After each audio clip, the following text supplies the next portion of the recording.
All America, all the time. Sit down, buckle up, and get ready for The Dan Bongino Show. So I was going to start the show a little differently today and talk about the nope, no escape, no backsies. Remember when we were kids? For those who were my age, in their ancient 50s like me, when 50 feels like 50, as I've said often. 40, maybe not 40, but 50 definitely feels like 50. But when we were kids, we'd trade baseball cards. Remember when that was a thing? I'll give you a Cal Ripken for a Don Mattingly. No backsies. There's no trade back. Remember that? No trade backs? No backsies. You remember that? There's no backsies. There's no back. That's not a thing. The fact that a bunch of Democrats, AOC, Joe Scarborough, Democrat, they're all like now all of a sudden trying to trade back the abolish ICE, abolish prisons, defund the police, abolish the Senate, abolish the Supreme Court, abolish the presidency, socialism. There's no backsies. There's no backsies. You own this now.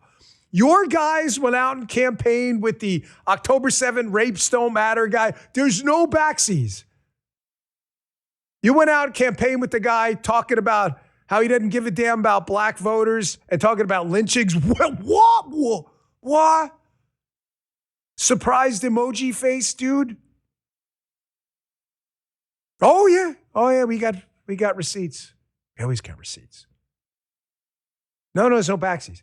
But what I got to get to first, and Guy agrees, which is me and Guy almost never agree, and I'm always right. I just want to say, right? I am. Come on, it's just admit it. Have you ever been right on one? But he's right about this.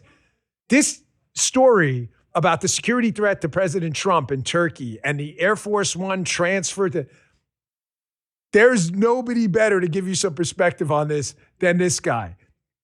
Not the Caitlin Collins. I get the joke. You'll see what I mean coming up in a minute. I got some takeaways from this one. Big show today. By the way, quick thank you. PodTrack came out with their ranker. It's a podcast ranker. It's not the definitive source of any. There's, some people are in it, some people are not. However, we appreciate it. We were number 14, top 20 show. Again, held and steady from last month. So thank you for your support. I appreciate it. Congratulations to all the other shows who do well on other rankers, whatever. But I just want you to know I appreciate your support. That is, with all the shows you could be watching out there that we consistently perform at the top. I owe it to you. Thank you very much. And a huge day for Rumble yesterday. Had an amazing earnings report, blew out their earnings yesterday. So congratulations to Chris and the team at Rumble for implementing their vision of the company. It was a really great day. You can check it out. It's obviously all public. It's a public company. Big day. All right, let's get to the show. Hey, everyday expenses keep climbing. High credit card interest isn't making life any easier. If your budget's feeling squeezed lately, there's a smarter way to take back control. If you're a homeowner, your home equity is your best financial tool. American Financing can help you consolidate high-interest credit card debt so that you have some breathing room. Timing matters now more than ever. With a strong chance of an interest rate hike this September, waiting could cost you thousands. And with rates in the fives, there's no better time to find out how much you could save. American Financing, check them out. Ditch those 20% interest rates. By consolidating, you can slash your monthly obligations. In fact, American Financing borrowers save an average of $800 a month. It's big savings. Imagine what kind of cash flow that could do for your family. There are zero upfront fees. You may even be able to delay up to 2 mortgage payments. Lock in your lower rate with American Financing before September. Call today. The number, 888-994-7660. Again, American Financing. Give them a call, 888-994-7660. See what you can save, or visit them online. It's a .net address at americanfinancing.net/Bongino, americanfinancing.net/Bongino. Thanks, American Financing. Check them out, folks. All right, Justin, let's go. I see him in the commander's seat right there. So first, I wanted to play this clip, and there's a couple of things, a couple of pointers here I want to point out before we play. Caitlin Collins and Anderson Cooper talking about the president, the security threats as he was coming back from Turkey was it a month ago or something like that? I lose track of time. He had to switch planes, became a huge story. The media, of course, thinks they're entitled to know everything, including the security features of the plane. You're not. It's not for public consumption. I'm sorry. Not everything should be out there. I don't care if it's a Democrat president or a Republican president. We don't want to get the president killed because you want clicks. I want to just listen, though. Caitlin Collins says that someone was deceived in this. It'll make sense in a second.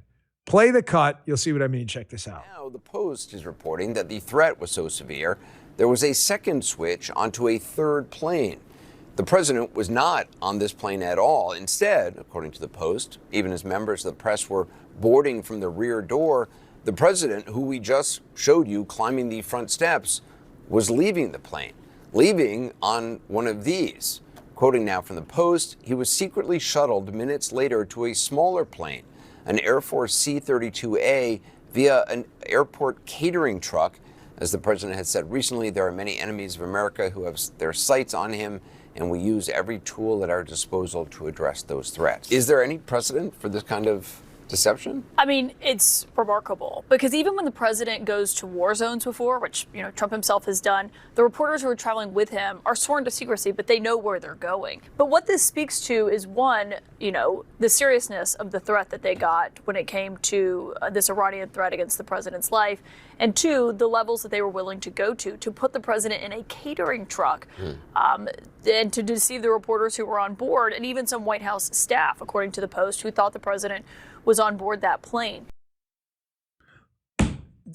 Now, correct, like in the beginning of the show, I'm not Professor X, okay? I have like telepathic powers. Sometimes I'll put a clip out there and there'll be a little nugget of it that even I miss. But when we do the pre-show rundown, I was like, Justin, did you just catch it at the end? There's a couple takeaways, okay? The chat, by the way, right? There's a lot. You see what's going on in the chat? Okay, back to serious time. Caitlin Collins says at the end that because the president's life was clearly in jeopardy in Turkey, that they had to make this grave decision. And believe me, I've never seen anything like that particular thing. So this must have been a really serious, what we call TTL, threat to life. That the efforts they went to deceive the press. It's not about you, Caitlin. I'm not trying to make this personal, really, but this is the mentality of the modern journalist, reporter, CNN media hack, that they really believe that they put the president in a catering truck to deceive the press. It was meant to deceive the people who want to kill him. Andy, is this something? No one was trying to no one was even thinking about you. It's not about you. I cannot emphasize this enough, having been in this media environment forever. There's a lot of good people out there. I have a lot of colleagues who I love and respect who are really great and are very humble, a ton of them. However, cable news is populated with people with egos the size of like Texas, but without any of the Texas values to back it up. It's not about you. Nobody, I promise, in that security meeting, I've been in many of them. Dan, what do you know about being in a war zone with the president? Gee, I don't know, dipshit. I took Obama to Afghanistan and Bagram Air Base when it was a freaking war zone. You can probably FOIA that. What do you think, I'm making it up? I was in a war zone with the president. Nobody's thinking, well, how do we deceive the press? Nobody gives a shit about the press. We're trying to keep the president alive. Stop it. Stop it. Get some help. Get some help. Nobody cares. Media people, Caitlin and others, and the press pool people. Nobody wants anything bad happen to you. Obviously, let me be clear. We're not trying to get anybody hurt. You don't have to be there, though. I've heard media people, I kid you not, folks, I'm not messing with you. They are always in the motorcade. Back then, they used to film out of the top of the truck. So I'm a new agent on the president's detail. I don't know when I got there, 2005, whatever. That's about the time. I get there in 2005. I'm on the President Bush's detail. And I remember it was my first motorcade, and you see these guys, and they're like hanging out of their truck, filming these press guys, a motorcade, like an in-town movement, like he's going to church or something. It wasn't any big deal. We weren't going to like a NATO summit. And I remember saying to one of the guys, like, what's that all about? They go, yeah, these media people call it like Death Watch in case something happens in the motorcade. They want it on tape. They know there's a threat every time they're with the president. You understand they don't have to be there. No one is forcing Caitlin Collins or anyone else to be on Air Force One. If you don't like the fact that President Trump is the most threatened human being, probably, I kid you not, in the history of planet Earth at this point, there is no greater threat, then get off the plane. Nobody's trying to deceive you. You never, ever came up in the conversation. I guarantee you, not a single soul was like, gee, man, how do we deceive the president? You never came. It's not about you. My gosh, with these people. That's point number one. Point number two, I already made. Media people. Many, again, they're not all bad people. Even some of them at lefty networks I don't agree with, but some of them were respectful when I was there, and I reciprocated. I was never mean to anyone. But you don't have to be there. Nobody is forcing you to be there in handcuffs. You choose to be there understanding the risks. If you don't like the risks, then don't go and complain about it. I saw this whole big X thread this morning, Justin. People like, oh my gosh, I can't believe there was a threat. And like the media people, then go home. Why are you, am I not right? It's like being a Secret Service agent on the detail and going, you know what, boss? I'm not really comfortable with these job hazards. It's kind of dangerous being around Trump. A lot of people want to kill him. Can I go home? They would be like, what the, are you smoking the pipe? No, not the tobacco, but the crack pipe. Are you smoking the crack? It's part of the job, dude. It's like working in construction on a high-rise building going, man, I don't like heights. I could fall. No shit. Another point. I love all these political commentators, the Folex MAGA type. Remember Tucker? Oh my gosh, what was he telling? Was it Ted Cruz? He was telling him something like, man, if the Iranians are trying to kill President Trump, like nuclear war and all this stuff. And then they're all like now trying to downplay the Iranian threat. Oh, there's no serious threat. There's no serious threat. They put the president on a freaking food truck to sneak him out of there because the threat was so real. I'm telling you, and by the way, don't tell me you have no experience. Shut the fuck up and sit down. Pardon my language. You know nothing about presidential security. You've never done it. You've never been in a security briefing. Sit your ass down and shut the fuck up. You don't know anything about anything. You're a goofy bow tie wearing loser. You don't know shit. So you can shut your mouth. You can't have it both ways. If the Secret Service is evacuating the president through a food truck to a backup plane, do you have any idea how serious that TTL, threat to life, had to be? To put him on a food truck, to get him on a backup plane to a backup plane? I thought we were supposed to nuke Iran. I'm not telling you, that's ridiculous. Nuke Iran over there. You said that, did you not? And now, oh, no, the Iranian, no big threat. How many times have I told you that the Iranian threat, they're not telling you everything because they can't. The things that appear in these intelligence briefings, not every piece of it filters out to the public. The threats to life, the threats against our industrial control systems and cyber attacks, the threats to rapidly reconstruct this nuclear program were very real.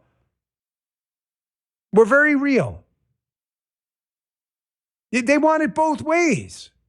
Now they'll just ignore this. And no, they put him on a food truck because he wanted a hoagie or something. We're from New York. We call them subs. But whatever word you want to use.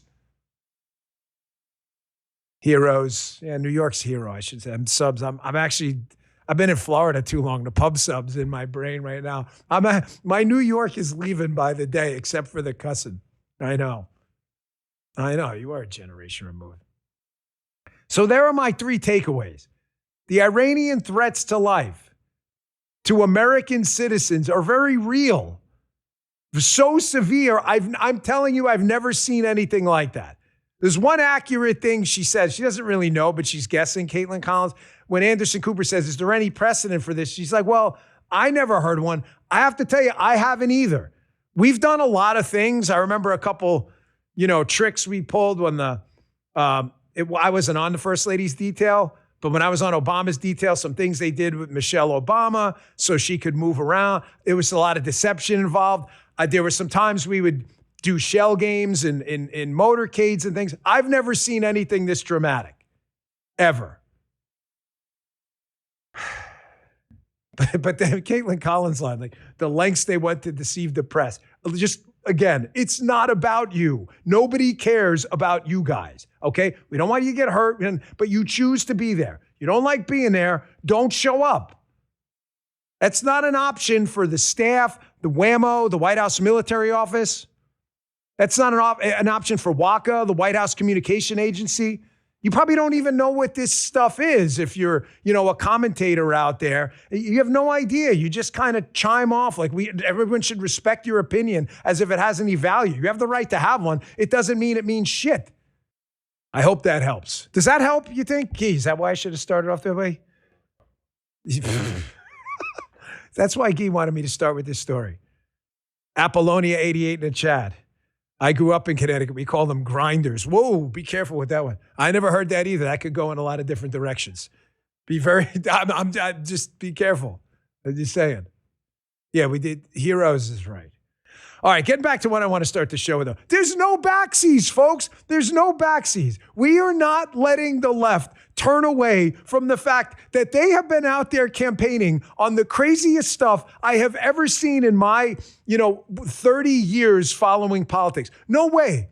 This is not the Tea Party on the left. The Tea Party was campaigning for relatively mainstream conservative thought ideas. Let's lower taxes. Let's look at a fair tax. Let's look at a flat tax. Let's let patients control their health care and fight this Obamacare train wreck. Let's fight for school choice. Let's protect human life. Let's protect the Second Amendment to the Constitution. None of this stuff was in any way radical. It was only radical if you were a crazy leftist. Stop comparing your nonsense. Abolish prisons, ICE are murderers, abolish the military, cut military funding, government-controlled healthcare, confiscatory taxes, the theft of property, government control of the economy. Stop conflating it with the Tea Party. It's not true. You're making it up. You're just, like we have this little internal drama. No, that's not what happened. You tried to force men and women's locker rooms down America's throat. Wokeism,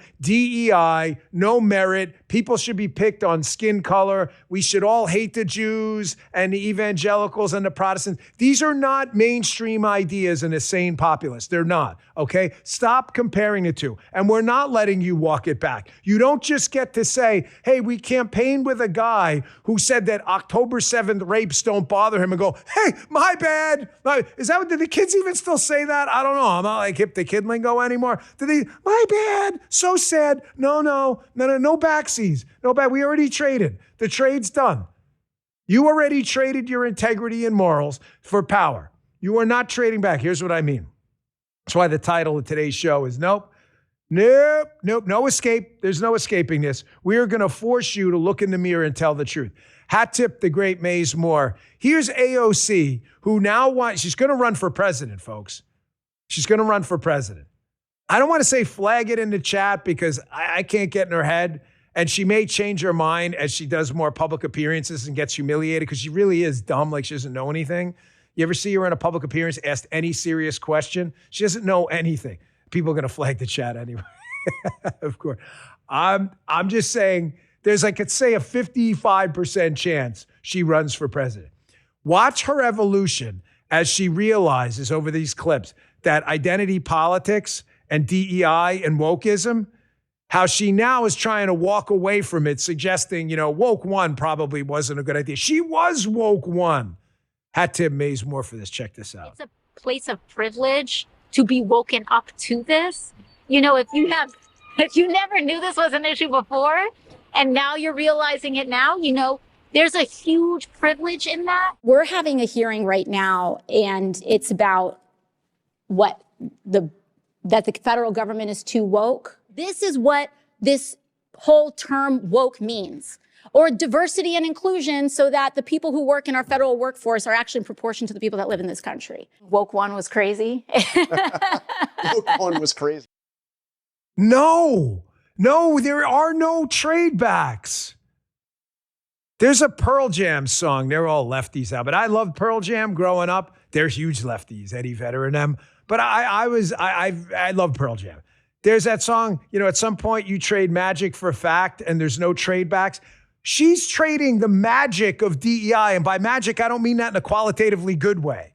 I mean, like it's presto changeo. Look, I pulled a rabbit out of a hat. The rabbit didn't come out of a freaking thin air. You had it hiding in the hat. Only like kids believe that. So she's trying to trade magic for a fact. But no, look up that line. I forget what song it is. Someone help me out in the chat.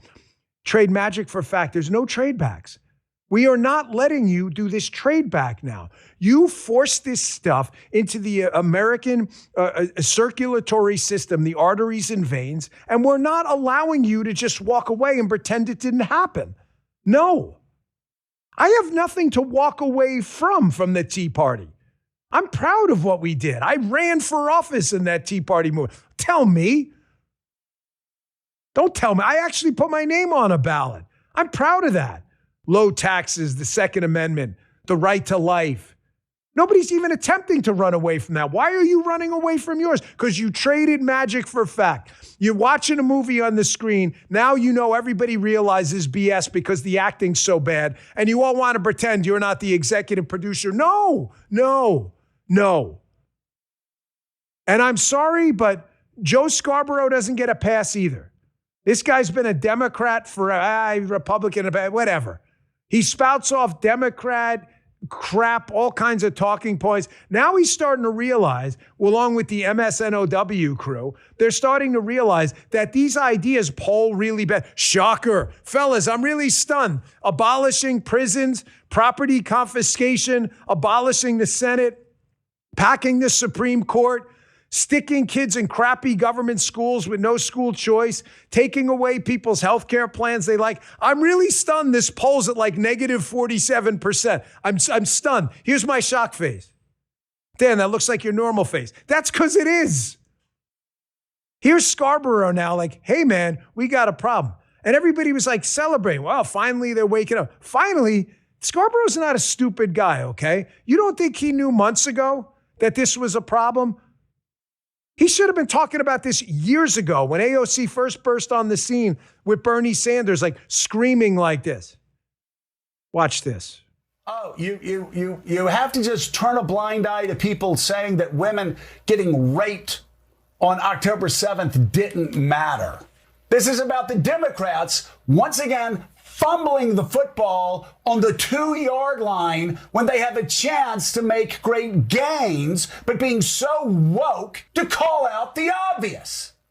I swear to God, it's crazy that we're even having this conversation. If somebody says a woman being raped doesn't matter in the grand scheme of things, it's okay to call that person out and demand that candidates distance themselves from those people.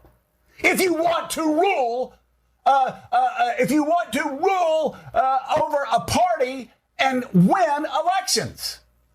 If somebody says going to a rally the day after Hamas slaughters more Jews than any time since the Holocaust, it's okay for Chuck Schumer. It's okay for Hakeem Jeffries to call that despicable and demand that people distance themselves from that. That's okay. Oh, okay. You know what? You know what's not okay? Justin besting me on a point, which he did. He's like, Dan, this is my favorite video. I'm like, yeah.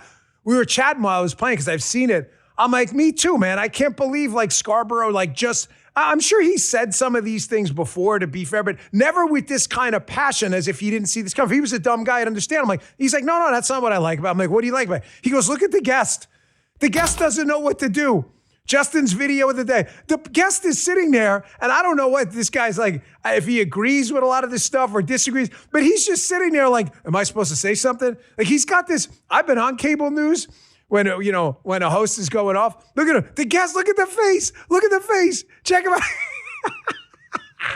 Check this guy's face. Stone face. There, he blinked. He blinked, so he's real. He looks like a mannequin. He doesn't know what to do. He's probably like, oh my gosh, I don't want to upset my socialist friends by agreeing with Scarborough here in this rant. I don't even think, isn't he married to Mika? They're like a thing, right? Even Mika's sitting there like, what the hell's going on here? I'm sorry, but I'm not giving anyone like a round of applause for failing to warn about the Bernie Sanders threat of socialism that has been infecting the Democrat Party for probably 20 years now. Go back to the original shows, like episodes 1 through 20. We were talking about the exact same things. Folks, there are no backsies. I'm sorry. There are no trade backs, and we are going to glue this Piker guy and everyone else to the Democrat Party because that's what they wanted. I didn't tell them to go out and campaign with a guy who's like a rape apologist. I didn't tell them. What happened to the Me Too movement? Where'd that go? Like I said, I thought like the raping is like a really big problem. Like that's a big deal, right? I mean, not to you, I guess. I'm going to show you what I mean. I got a video. This popped up yesterday of Piker with regard to black voters. And I'm going to show you how, folks, I'm telling you, I don't speak collectively about groups of people, but other people do. If you are a black voter out there, you are being targeted by the left. Targeted for our votes? Well, yes, of course. But no, you're being targeted by an op. They don't care about you. How do I know? Am I going to have to use the word literally, Justin? They literally say it. Then I'm going to show you another one, a prominent Democrat, basically saying the same thing. That, hey, man, we're like a bunch of Islamo-fanatic nutbags, and we got to make sure, like, we appeal to these people to pull them over to us just to get them in our movement. I told you. Receipts incoming. Receipts incoming. Quick break. We'll get back to the show. Hey, if you're looking for a simpler way to get the prescription medications you need and have them on hand when you actually need them, check out my friends at All Family Pharmacy. I use them for road trips, boat trips, everywhere. Their travel packets are amazing. Think about how this normally works. You wait weeks for a doctor's appointment, right?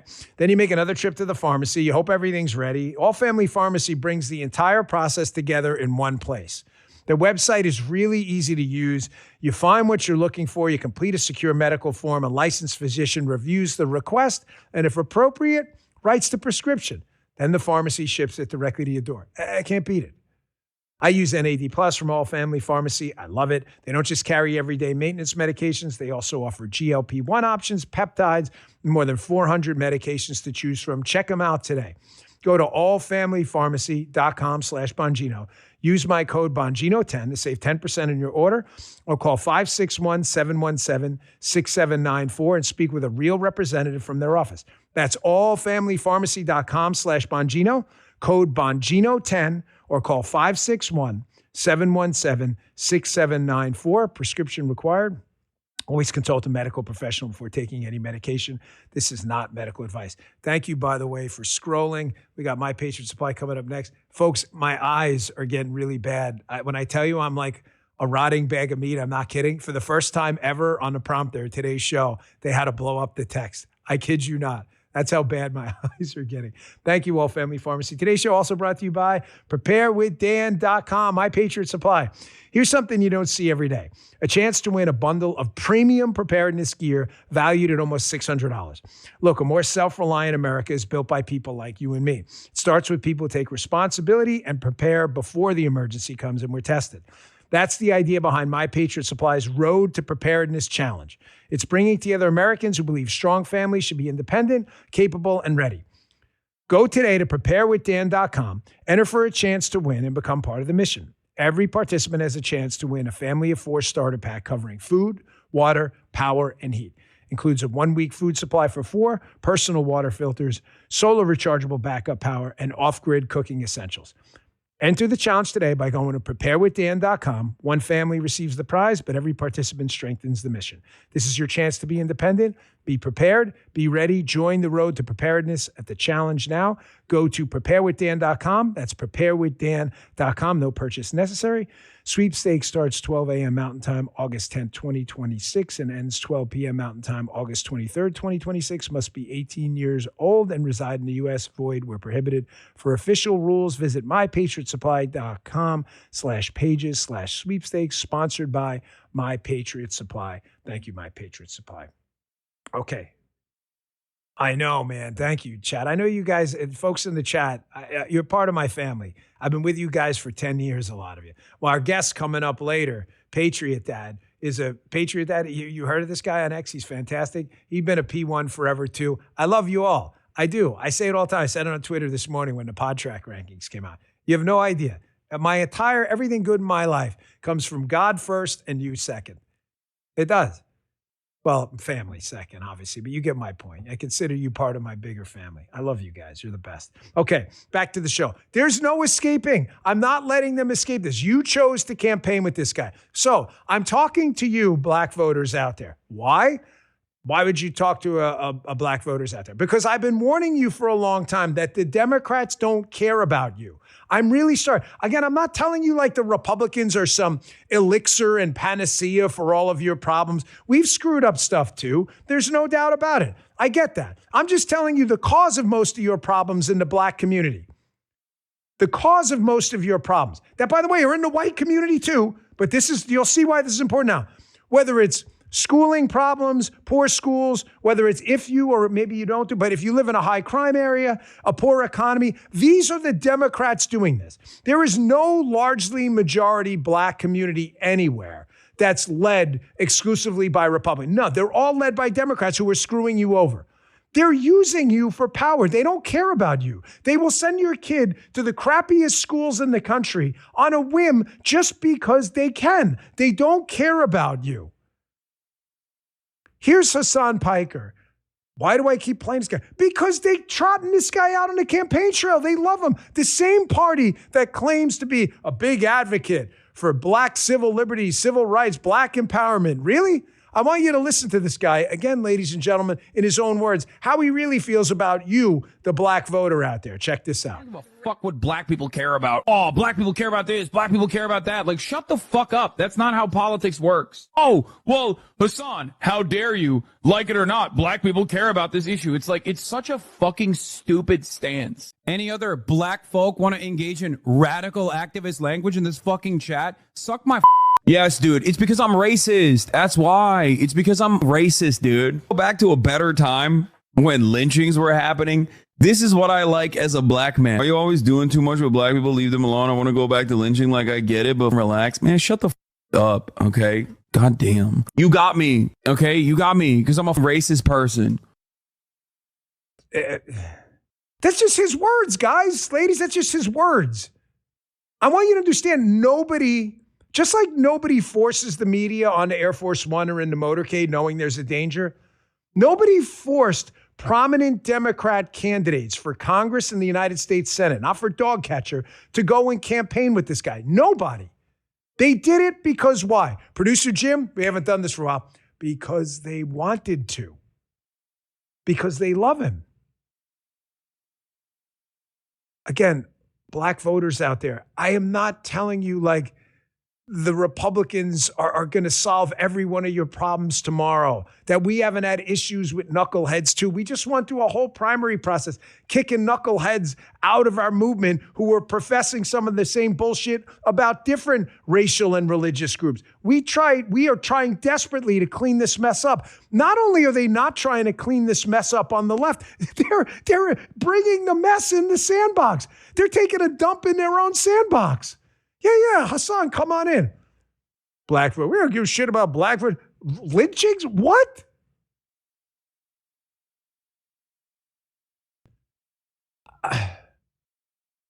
J.A. Walsh, wasting your show with that. No, man. No. I'm sorry. Slater Storm, why give time to this stupid? No. I love you in the chat. I appreciate your opinion. I'm sorry. You're wrong. You know damn well if there was a Republican Party candidate who had said those exact same words, or someone who is campaigning with any Republican Party candidate, it doesn't even matter, from city council to president, you know damn well this would be an intergalactic cosmic scandal. No, they want us so badly to not talk about this. No, I'm sorry. I'd have to lose every listener before no way. There are no trade backs. You can attack me. I am absolutely gluing this to them because they chose this, not me. Now, I've been telling you, black voters, Jewish voters, voters and Asian voters, the left hates you. They cannot stand you. They hate your guts. They are deceiving you. I want you to watch this clip that was just unearthed by Mamdani. Was this N Wokeness? I'm on a hat tip, right? I think who found this? Another good account on X to follow. You know, we like to hat tip here. Here's Mamdani a while ago, pre-mayor. Here's him talking about how they use validators to go into the white progressive community, to incorporate them into like their Islamo-fanatic unholy alliance, and how they make it comfortable for white progressives and others to like detach themselves solely from ideology and run on identity alone. They're playing you for fools. How do I know that? Because they're proud of it. They openly talk about it. Don't listen to me. Listen to them. Listen to this clip by Mamdani. If there was ever a clip that nails the unholy alliance between progressive communists and Islamo fanatics, this is it. And there's validators and bridges between the two, Mamdani being one of them, in the middle. Check this out. The interesting thing about our communities here is I think that minority communities, because we have never had representation, we are tied much more to identity. White communities, they've had representation forever. And so for them, their tie is a little less identity and a little more ideology. And so what I mean by that is we have a lot of voters here who think of themselves first as progressive voters. And so we reach out to them speaking about our platform, our progressive platform. And you're very right that you need someone in the middle to be a validator, someone to tell them to trust us, believe in us. Thank you to the person in the chat. I'm sorry, it goes so fast, I missed it, who said, listen, man, Dan's show is about the truth. If you're not for it, like the show's not for you, that's okay, man. That's okay. It's okay. Look, there's Hassan Piker. I didn't even put this in the show. With Bernie Sanders and AOC. You don't get to run away from this. This is the truth, folks. You have to understand. I get why people in the chat might say that. Like, damn, we already know this guy Piker is crazy. Like, folks, how many times do I have to tell you this? That debating the modern left is always about the third party. What do you mean? It's not the hard left people are done. They're in a cult. They're like the people who believe all these crappy conspiracy theories in Folex MAGA. You're not going to convince them. So why talk about it? You're like, well, I already get it. And if they're not going to listen, why? Because I promise you, this audience right now, it's 39 minutes in. There's almost 48,000 people here on the show. This is a stadium full of people. There are people in here for the first time who've never heard this stuff. They're like, my gosh, like, I'm a black or Asian or Jewish voter, and you're telling me like the Democrats are campaigning with guys who apologize for rape and openly say like they don't really give a shit about black voters and talk about them in the most racist way possible? Yes! Yeah, that's the first time they've seen it. And I saw you, I was reading the chat, again with the voices of the Dems. This guy, Mamdani's his voice changes, his accent, the way he speaks to people, depending on the crowd. Why does he do that? Because he knows he's talking to a bunch of progressive libs who are suckers and love to hear this. Oh my gosh, look, he's speaking with a foreign accent or dialect. He must be some kind of genius or something. God forbid he was like an evil white man or something like that. So they fake it. It's all fake. Matter of fact, we got a follow-up from yesterday. Andy, did you put this together? Our segment, Voices of Dems. And I'm running for president of BSG. There are a few reasons that we're running this campaign this year. One has to do with representation. How can we represent all voices in a conversation? I wanted to do this by partnering with organizations from the Boone Democrats to the Boone Republicans. And gun lobbyists might win, but that was good news for us. I don't know how long this Saturday in the state of Tennessee might last. This is the worst one yet. Good news, folks. This is the worst one yet. We've got good news that Sunday always comes.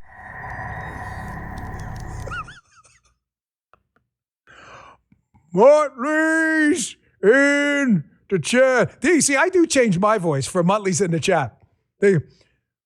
That's the best one yet. Motley's Initiative. Tear it up. Motley's Initiative.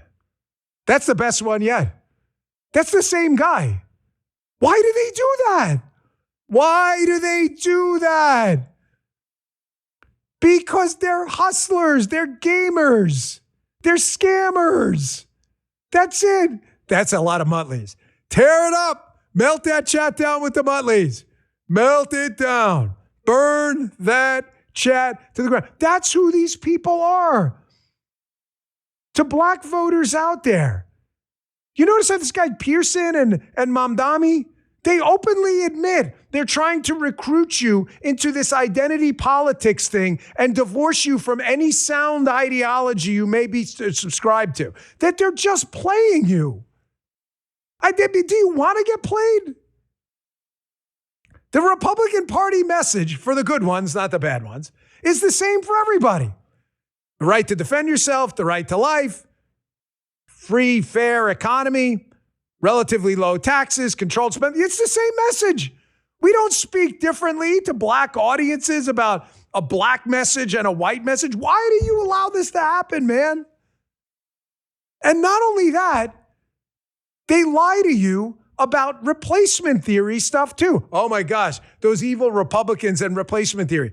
Here's some, I don't know if this was hidden camera or what. They're at some little speech these two lunatics are giving. One of them's a New York State Assemblywoman. The other one's a congressional candidate. And they're openly talking about how they use illegal immigrants for political power. Political power against who? Against you. If you are a member of the black community in a minority district run by Democrats, I want you to understand that they are using illegal immigrants to dilute your vote. Ladies and gentlemen, it is a simple math problem. Listen to me. Let's just use easy, small, round numbers. If 10 people voted in an election for Congress, and then you double that pool to 20 people, you add 10 illegal immigrants onto the ballot to vote, then your vote is worth half. Not hard, easy to figure out, correct? Listen to them openly talk about this stuff. They are giving you the double-barrel middle finger, bro. I'm sorry. Just listen to their own words. Check this out. When we moved to this country, my parents moved to Florida, and that was a very different political context in which to call yourself a socialista, right? And so I understand that, sometimes because of our own safety, because of the political context, because of your power, you may not be as out and proud or active in particular roles that may be public in your politics. But what I do want to say is that there are so many ways in which you can be involved behind the scenes in small ways. Part of the work that I did and the reason I moved to Queens was because I saw the political power that undocumented workers and undocumented people in Queens were building. And, I see some compañeros here that I work with at NICE, Barbara, shout out, compañera, who were part of this movement, right? And so I know deeply and personally and firsthand that you don't have to have papers to have power, right? You don't have to have papers to have power. Actually, that's not the way this works. You actually do have to be a citizen to vote in federal elections. You actually do. But they don't care because they're attacking you. These are people running in blue districts. I mean, yes, the attack is on the American system of government, granted, point stipulated. But the specific parochial attack is on you in your neighborhoods. Who is you? Black voters, Hispanic voters, white progressive voters. You are getting smoked by a bunch of people from foreign countries that are here illegally that they are using for power. They openly talk about it. What part of you getting your political balls kicked in and being mocked and humiliated by people you think are your advocates and champions, what part of that doesn't bother you? You're a sucker. You're a sucker. Maybe that's not the easiest message for you to hear, but sometimes the syrup of Ipecac is the only way you're going to throw this poison up. I don't know what else to tell you, man. They're telling you to your face. They don't give a shit about you. And we're not letting this go. To the guy in the chat who said that before, correct. This show is about the truth and is about getting the message out to voters out there who are still up in the air and are confused and think the Democrats are the party of coexistence, bumper stickers, and tolerance. They're not the party of any of that. They're the party of destroying the constitutional republic through the death and destruction of socialism. And that's it. Put an exclamation point on it. And I'm not falling for this, it's just like the Tea Party stuff. I said that to you before. I want you to watch this clip. This is Scott Jennings. He's on one of the weekend shows. And he's debating Donna Brazile, who's a pretty prominent Democrat activist. And Donna Brazile tries to make this analogy here, too, that, this is just like the Tea Party. Jennings like, no, I don't recall the Tea Party voting to basically abolish the skeleton and muscles of the entire constitutional republic. I don't recall that. No one else does either because it never happened. Check this out. I saw on the Republican side, whether it was through the Tea Party in 2010, the activists who helped to bring about the MAGA movement. And with all due respect to my friend Donna, there's nothing like, you can't draw any equivalence between the Tea Party movement and the socialists. For one, the Tea Party folks weren't trying to bring about the downfall of Western civilization and the United States of America. Abolish the police, abolish ICE, abolish borders, abolish the Senate, abolish the Constitution. There was nothing like this in the Republican Party. So it's an extreme political ideology that is gaining traction. The Democrat leadership has lost control. They know it. And people like Alexandria Ocasio-Cortez, Hong in Wisconsin, Abdul El Sayed in Michigan. You talk about the Big Tent. The Democrat Jewish Attorney General of Michigan cannot even go to her party's nominating convention because she says, I won't be safe there because of the supporters of Abdul El Sayed. You can't draw any equivalence between what happened in the Republican Party with the resurgence of patriot conservatives versus these anti-American radicals. Thank you, Scott, for saying that. You are 100% correct. Matter of fact, I would love it for Democrat activists, Donna or anyone else, to pin on my back a label, this guy was a Tea Party conservative and still is. I run from nothing, zero.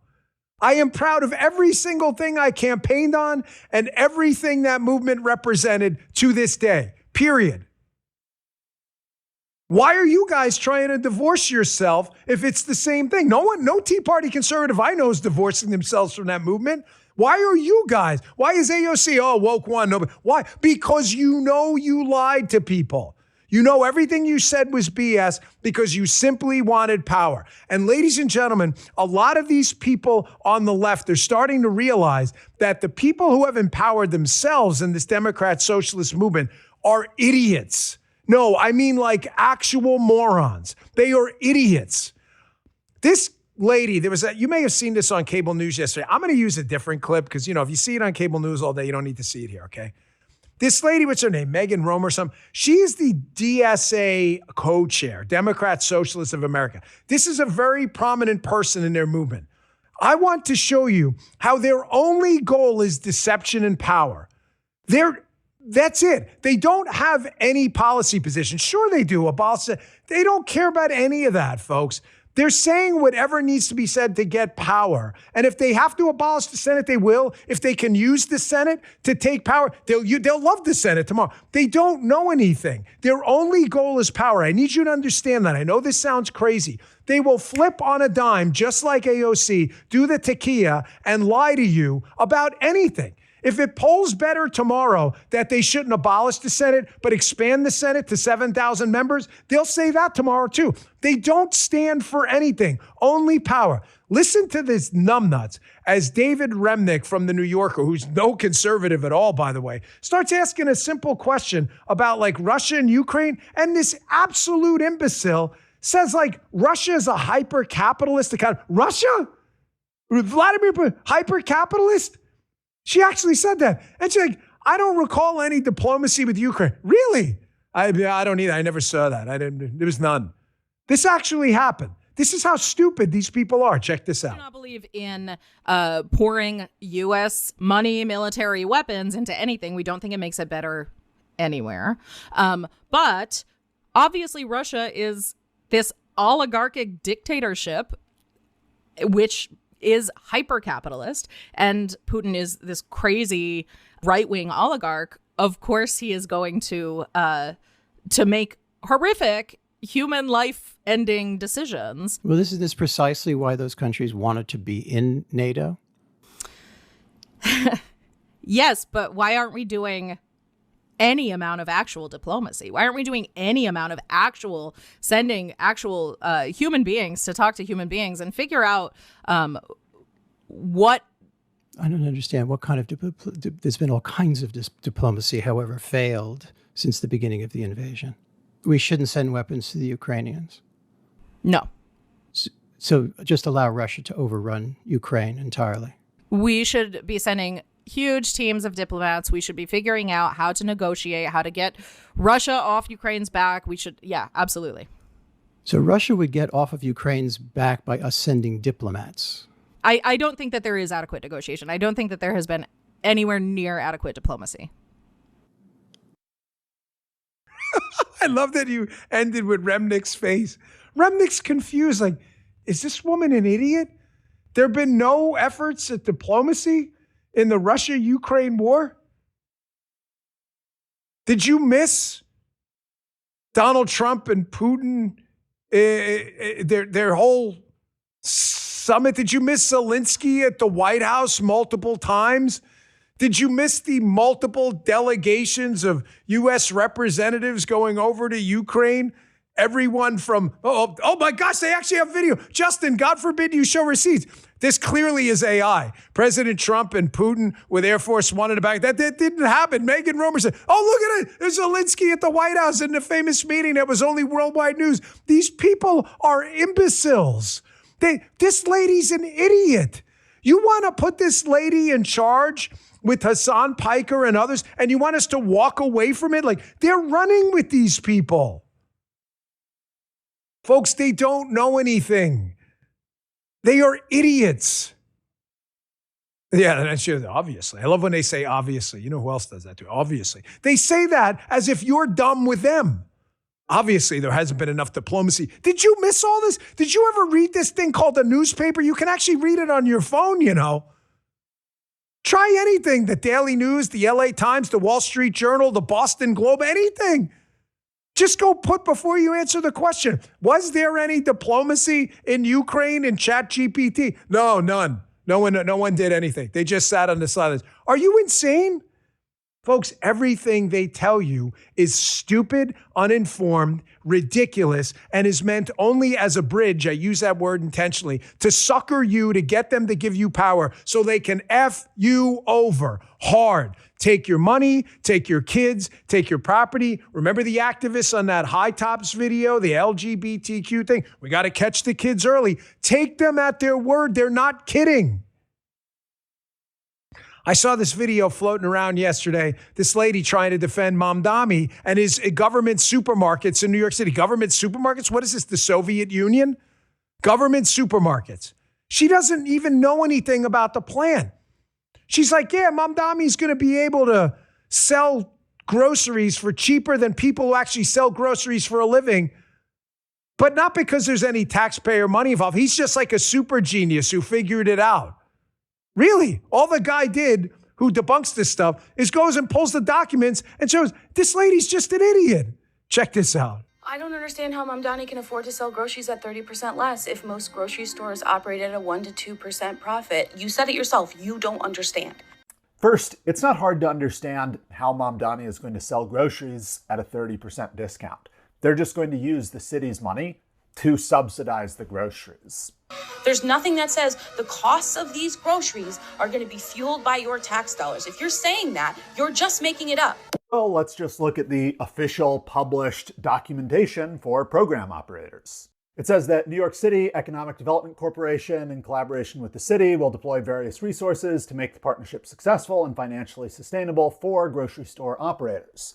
In addition, New York City Economic Development Corporation will provide operating financial support to the operators in the form of an affordability payment, subject to the operator's compliance with the terms of any executed agreements, blah, blah, blah. They're also going to provide financial support to the operators to mitigate operating deficits attributable to discounted core basket sales and enable cost-effective program delivery. That's what I mean when I say she didn't really look into the issue at all. It's the official documented plan of the city that they're going to pay the grocery store operators to achieve the 30% discount. How else would that work? Hat tip, I think so, on X. All you had to do was look it up, man. That's it.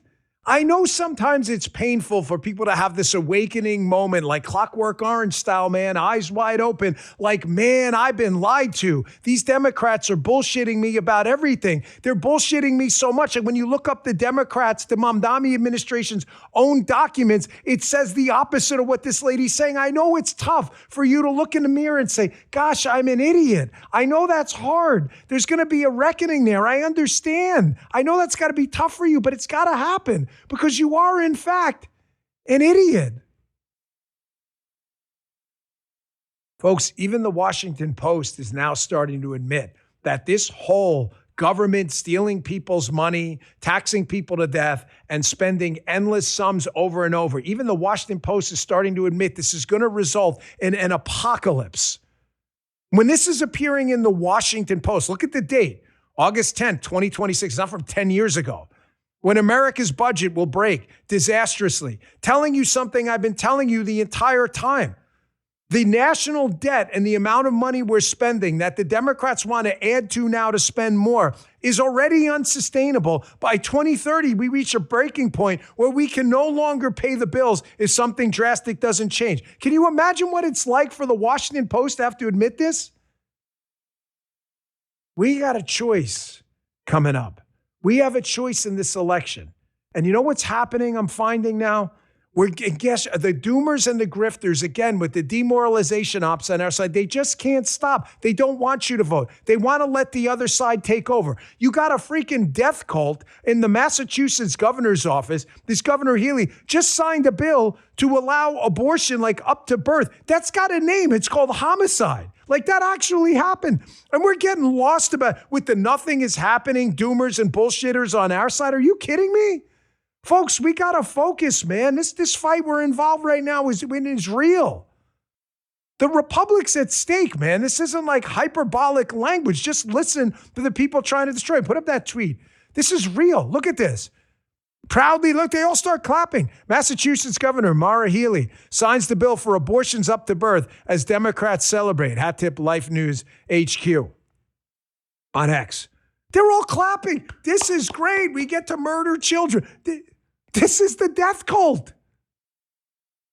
And we're getting lost with the doomers and the gloomers and the nothing is happening crowd. I'm going to get to some of that tomorrow. I had a bunch of other stuff I want to get to, but I'm just running out of time. I just want to point out, too, this Daily Yeast complete loser who is just like obsessed. Listen, if this lady shows up at my house or something, I'm going to have this Annabella Risciglione, again, is really obsessed with it. She went after Mike yesterday, Alfonso, Mike used to work for the show, saying like he's not qualified to run for Congress. This lady, I'd like to see her qualifications to run for Congress. Of course, has to throw a text. She's really obsessed with this show, and her bosses at the Daily Yeast, the tabloid, seem to really enjoy. So we'd like to see her qualifications. I'd like to see her qualifications to be commenting on if she is this authority figure. The way she went after Mike, I got to tell you, was just one of the more disgusting. It shows you how this is nothing more than tabloid trash. But she's just obsessed with the show. Listen, Annabella, we're not going to date you. I'm sorry. We're already taken. We're not. You can keep trying, but we're just not going to do it. We're just not going to do it. Disgusting. All right, let me get to my spot comment of the day. And then we got a great interview coming up for you with Patriot Dad. You're really going to love it. This is good stuff right here. Check this out. Today's show brought to you by Car Shield. What's that? Oh, yeah. Let's do the comment of the day. That's right. Let's do the comment of the day for us. Good call. See, that's why I got producers. They got to keep me in line. You know the comment of the day? You know how it works? Join our 1776 club. Well, once a week we give away. What are you guys laughing at? When they're like, we got here. You did. Yeah, you got me on that one. $1,776. If you want to figure out how we work the contest, go to Bongino.com/1776. The comment of the day today is rump of steel skin. Okay. That's the comment of the day just because of the name.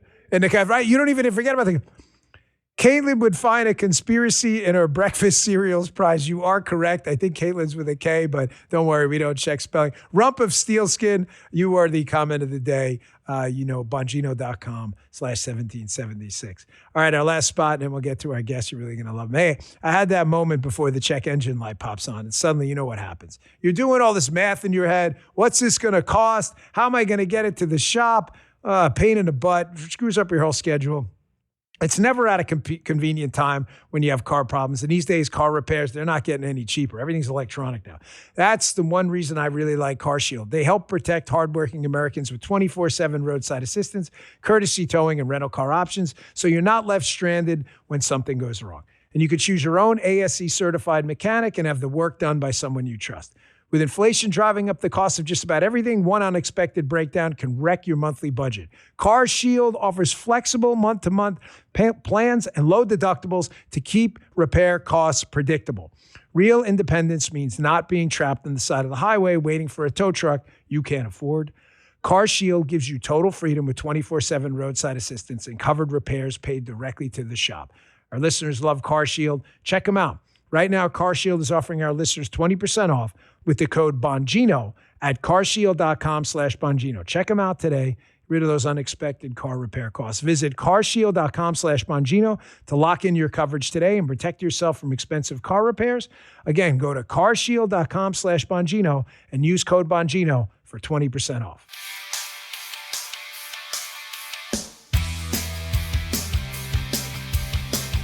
You know, I love introducing you to people who I really enjoy their content. This guy has been taken off on social media. I've seen his account. It's really great. I mean, you want to talk about a level-headed guy, get great information. Patriot Dad, check him out on X. He's at Patriot Dad EV77. We'll call you PD for this. So PD, welcome to the show. So good to have you. Thanks, Dan. I really appreciate the opportunity. I was telling you in the green room, huge fan. P1 listener, been around for a long time, and the opportunity to join you on this show is really, it's an honor. So thank you.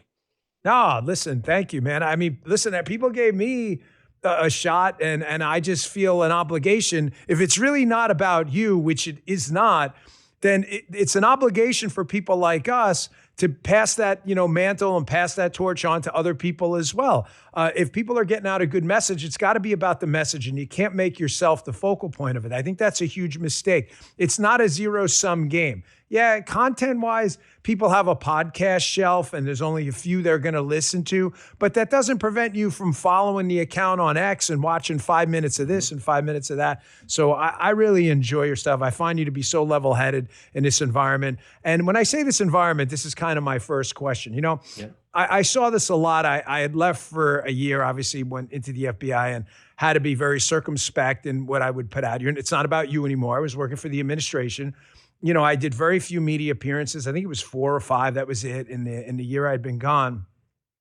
But I watched, and I really couldn't believe some of the stuff that was happening. It was like we won, the MAGA side won, and the movement instantly fractured. And you had this group of people out there just pumping out every garbage conspiracy theory known to man. I found you to be one of the level-headed guys saying, well, is there any evidence for that? Mm-hmm. And the technique they use, which I think you saw through, I've even seen you explain this a lot, is they overwhelm you with information, but they underwhelm you with actual evidence. It reminds me of The Usual Suspects. We can put you in Queens the night of the robbery. Yeah, I live in Queens. You figure that out by yourself, or you got a team of monkeys working around the clock. We got to learn to see through that. Yeah, I mean, it's obvious. It's everywhere. It's totally pervasive. And it became evident almost from day one when Donald Trump stepped into office back in January of 2025, that there was a strategy at play. The strategy is very simple. It's to dazzle you with a bunch of information and then to totally underwhelm you with evidence. And you saw it with the Epstein hoax. You saw it with the Candace Owens stuff that's going on. You see it with the foreign intelligence operations that's happening. It's not about accuracy for most of these people. It's about clicks and engagement. And there's nothing more engaging in social media today than just throwing a bunch of information out and then letting people run with it. I mean, can you imagine sitting around at the end of the day? I couldn't. Dan, I don't think you could either. There's no way I could go to sleep every night, lay my head down, and feel good about knowingly lying to people all over social media. And yet that's what works, unfortunately. So it's going to require those of us who actually care about honesty, integrity, the truth, making sure people are accurately informed when they go into the voter booth to cast ballots. It's going to require that we do the long, hard work of digging into what these people are saying and exposing it for what it is. It's an intelligence operation. It is an effort to dismantle, distract, and totally divide the MAGA base. And I'm not going to let it happen. And there's a lot of us out here that refuse to allow a few grifters, because that's what they are. Let's totally honest. They are grifters. They are following the engagement, what I call the click bucks, all over social media and anywhere that they can. Now, some of them obviously have a much more nefarious agenda. We saw this with like the Thomas Massies and the Epstein hoax stuff. Thomas Massey didn't give a crap about Jeffrey Epstein. He couldn't have cared less until it became very politically expedient for him and the agenda that he was pushing. And interestingly enough, I found this, one of the things that I love to do, my team and I on the Patriot Source podcast, we love to dig into specific topics and just drive them home as much as possible. And would you be surprised to find out that Thomas Massey didn't start caring about the Epstein files until almost the exact same time that the Trump administration announced that we were going to bomb Iran? We were going to take out their nuclear facilities. And then you start to find relationships with people like Trita Parsi and the Quincy Institute and Ro Khanna. And then you know where that money is coming from, and you can see it developing right in front of your eyes. The question is, do people have the attention span to actually dive into the information? And that's what we're going to try to help them to do. So that's what we do day in and day out, because it's important. Our country is under attack by a group of authoritarians who want to take control after Donald Trump leaves office. And the only way they can do that is if they destroy him now. Patriot Dad, that's why you didn't see a concerted effort like this in Trump 45, his first term. They knew he was going to run again. And there was a fear of taking him on because they knew if they were to encounter him in a primary that they would probably get smothered. They would get politically crushed. So you didn't see it as much. Of course, there were Trump hate. I'm talking about within our own tent. The left's always hated him. Granted, we get all that. We're not talking about them for now. We're talking about what I call Folex MAGA, the fake Rolex MAGA, the people who pretended to be part of our tent and weren't. They largely stayed quiet because they realized the political power of this new MAGA movement, the incorporation of large groups of minorities for the first time, that Donald Trump had built a coalition they had talked about, but they'd never successfully done themselves. So they stayed quiet. Now that they know he's term limited and can't run again, now you see this just explosion of the doomers and the grifters. But listen, I'm a rose-colored glasses guy. I'm an optimist. Call me crazy, but I've been in the business a long time. I want to be dramatic about it. Like Sean's been around like 30 years longer, Mark Levin and others. These are guys who gave me my shot. But I've been around a little over 10 years now. I've been through the Huckabee-Santorum fights, the Mitt Romney primaries, the DeSantis-Trump fights. I've been through all these before. And I find what happens is voters are pretty smart people. They get it after a while. Sometimes they do fall in the trap. You and I are seeing it now. They'll fall for some of the stuff because it's, it appeals to emotion. Some people get sucked into a vortex. But eventually people get tired of being lied to. You see it on the left and the right. It's what happened with Rachel Maddow after her 4,000 teas about how we got Trump this time. Eventually people just kind of gave up on her. I think that's going to happen here in this movement too, because all of the people you just cited have claimed all of these things. I'm going to read all these analysts, and then they never actually did it. So sooner or later, it's either like get it done or get off the bowl. You know what I'm saying, brother? Like get it done. Yeah. That's exactly right. I think most reasonable people, after being gaslit to the extent that we're being gaslit, they just make a conscious decision. Like, I'm not going to follow this anymore. If you can't deliver the receipts 2, 3, 4, 5 times in a row, it's time to move on. there's one challenge to that. And that's why I do think that the people who are spending the majority of their time on social media trying to debunk this stuff, there's one challenge to that. One thing that Candace Owens does really, really well, she's incredibly effective at it, is she makes her audience feel like they are part of what she's doing. And the psychology, Dan, you know this. I mean, you studied psychology. You understand how this works. Instead of just going out and just throwing slop on the table, she's bringing people in to her movement, into what I call a cult. I mean, there's no doubt about it. It acts and behaves exactly like a cult would behave. And she's enabled this group of people to become these mommy sleuths.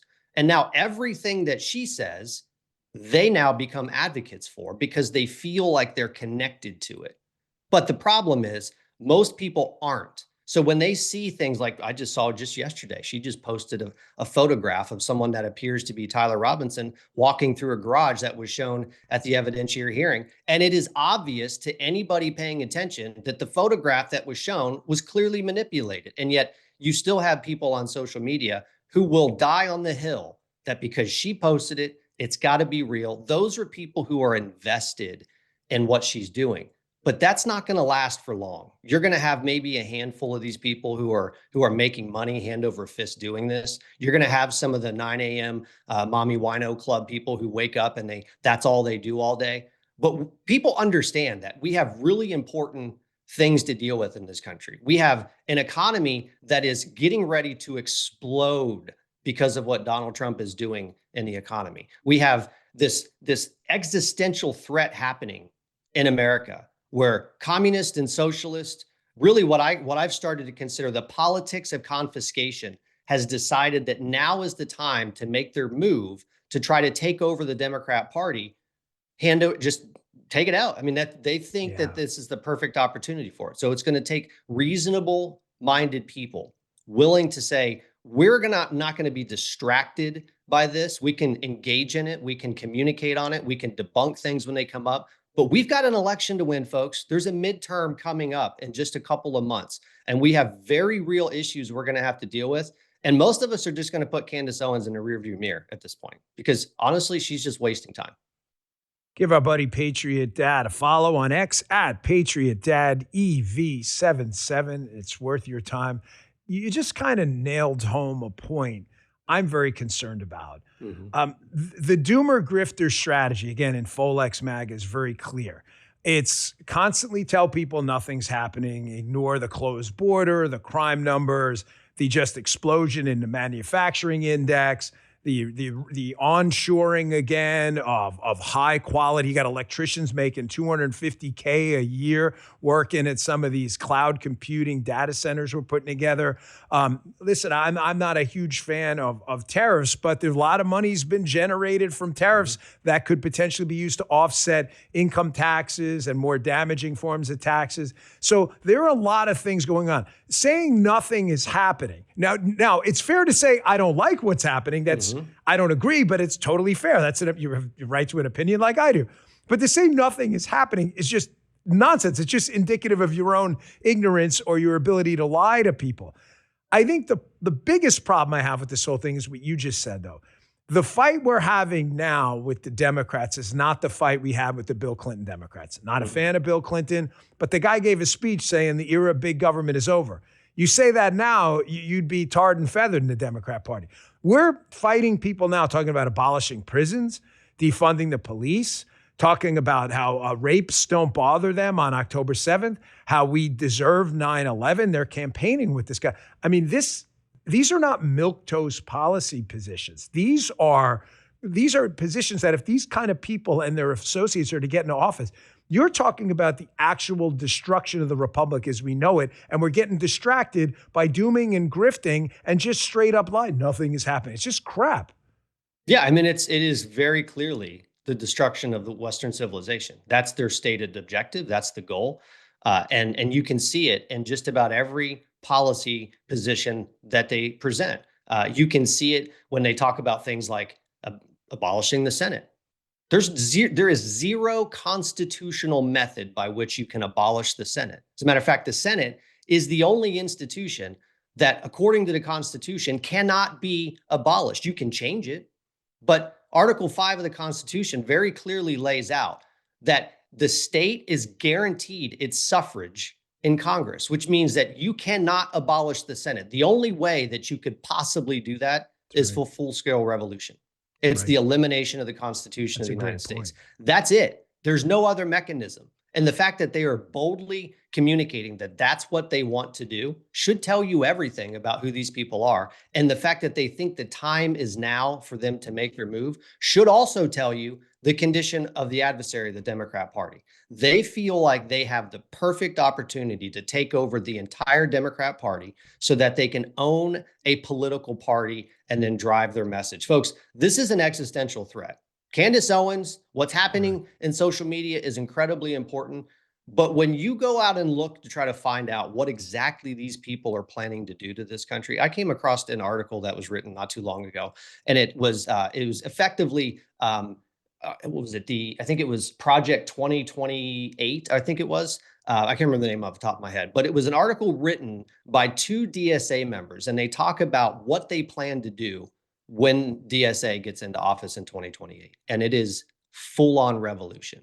It is full confiscation of the means of production. It is freezing assets so people can't leave. It is eliminating every tenet of our republic that you can possibly think of. This is the fight. This is what we need to be focused on. And that's what we are focused on here at the Patriot Source podcast. And I try to tailor a lot of my content on is helping people understand that despite the rhetoric that we're seeing from the politics of confiscation, people aren't buying it.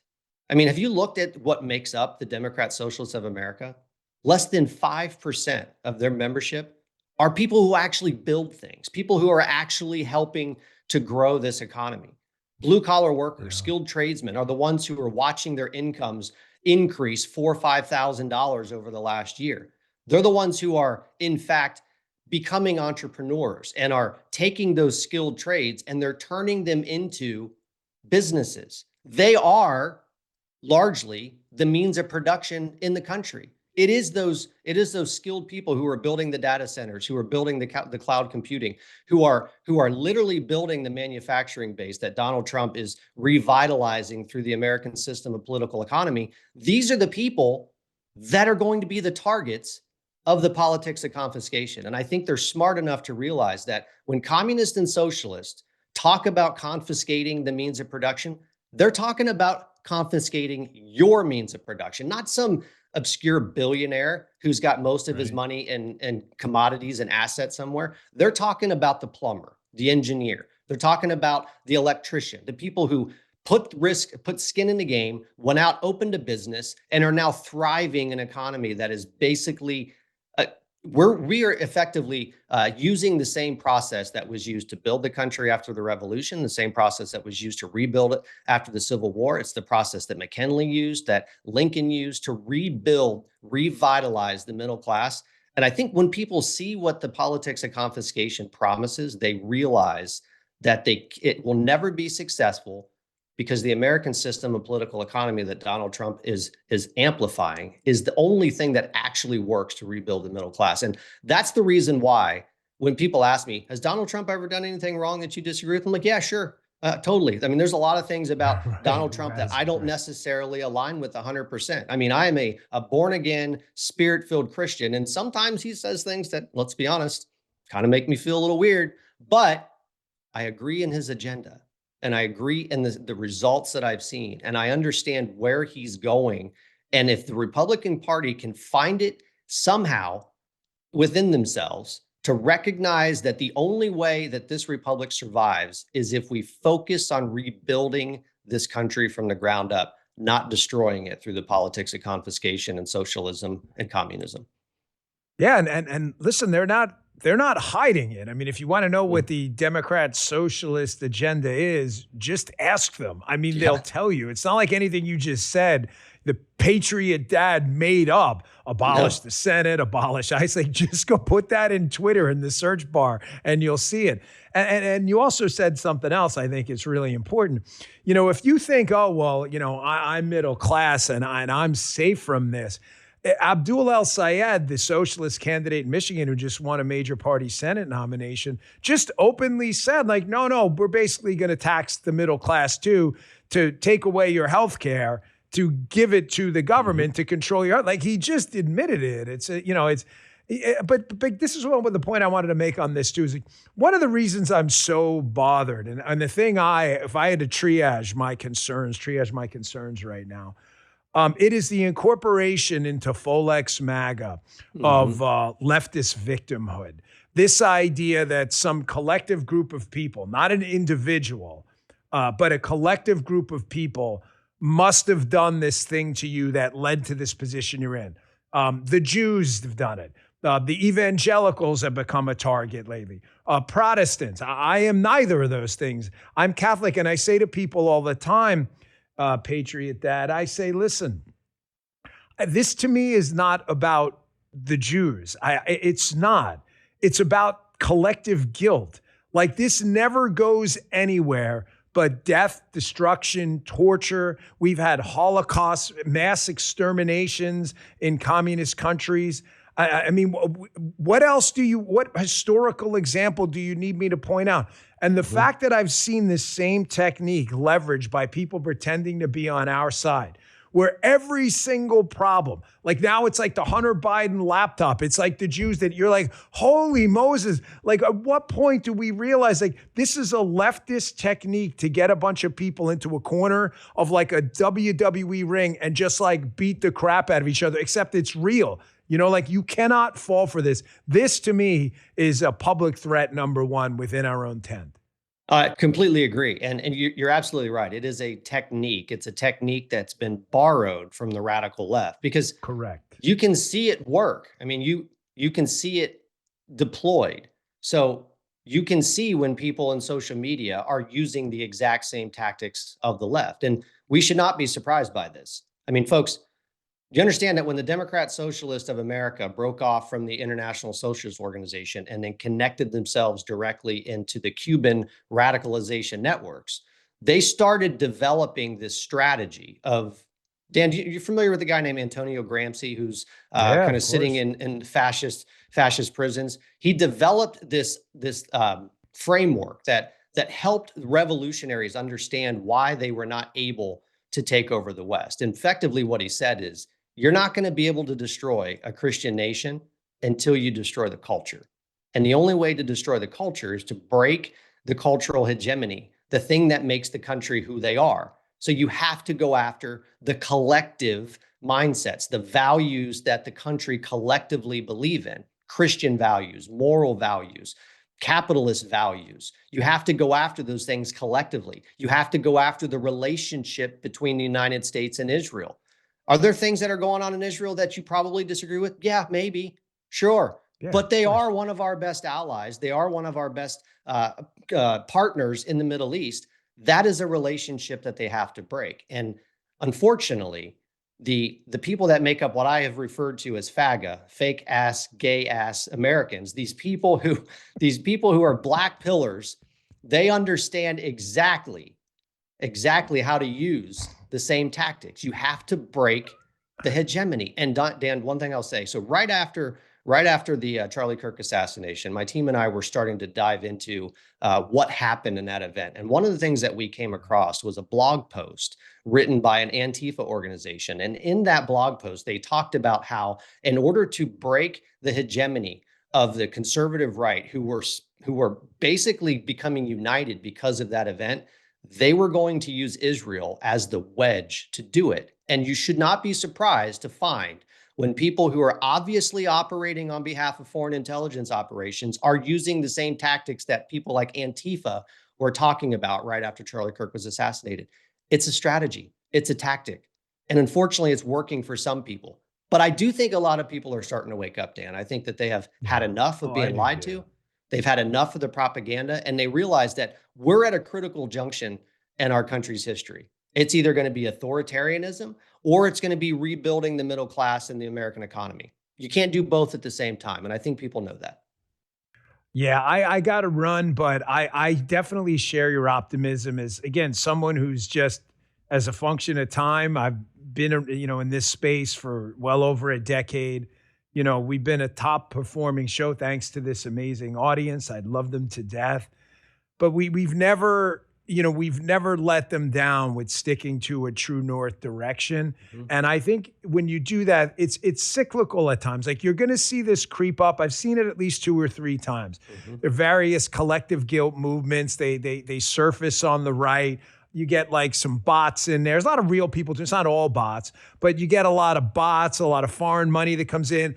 I know you see it on Twitter. You put up a post and you're like, oh my God, I can't believe all these people. It's not real, man. It's not real. Whenever they do like a wipeout of the bot accounts, you notice it goes down. Like, it's almost non-existent after that. So I'm just telling you, someone who's been here a long time, and I know you don't need a lecture from me. You're already there, but just, stay focused on being on the right moral arc of history, and your show is always going to do well. All this stuff always goes away. I could tell you 1,000 names of people.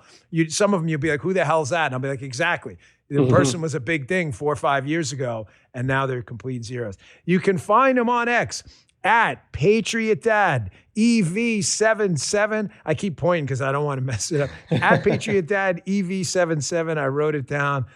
Thank you so much for spending some time with us. We would love to have you back if you're open for it. And I'll be watching your stuff. That was really great commentary. Thanks so much. Appreciate it. Thank you for the opportunity, Dan. You got it. Like I said, folks, it's not about us. It's not. I love the show. I love that you're here. But it's about, passing that torch to other creators too, and making sure you're getting information from people, who are just telling you straight. They're just telling you straight. I mean, that matters. That's sticking with that north direction. Thanks so much for tuning in. I really appreciate it. Don't miss the Sean Ferris Show coming this Monday. Bongino.com/Sean, SHAWN. Don't miss it. If you go to Bongino.com/Sean, you can follow him on all the platforms, Rumble, Spotify, Apple. All the links are right there. Don't miss that. You can check out Vince. He's back every day at 8 a.m., the king of morning podcasting, 8 a.m. Eastern time at rumble.com/Vince. And then Haley every day at noon, the queen of lunchtime podcasting, Haley Karania, rumble.com/Haley, HAYLEY. We really appreciate your support. Thanks again for making us on PodTrack a top 20 show. We really appreciate it. You guys are the best. I will talk to you all tomorrow. Oh, wait, I forgot. Justin put a lot of work into this. Rumble.com/Bongino. If you want to watch on the web, it's free. Download the Rumble app on your smart TV, your phone, your computer. Just give us a follow. We really appreciate it. See you all tomorrow. The news moves fast, but the truth should not get lost in the chaos. I'm Sean Farish, and this is Sean Farish Live. Each episode brings you the biggest political stories of the day, common sense analysis, sharp humor, nobody does a better job, everybody's talking about it, and straightforward conversations about the issues shaping America's future. From Washington to the culture wars, from breaking news to the rising stars in the movement to save our country, we will cover what matters most and why. If you're tired of the spin, the fake news, the phonies, and the losers, and you're ready for informed, entertaining commentary that gets straight to the point, you are in the right place. Catch the show live on Rumble weekdays at 1 p.m. Eastern Time and subscribe anywhere you get your podcasts. I'm so excited to have you along for the ride. Thank you for your attention to this matter.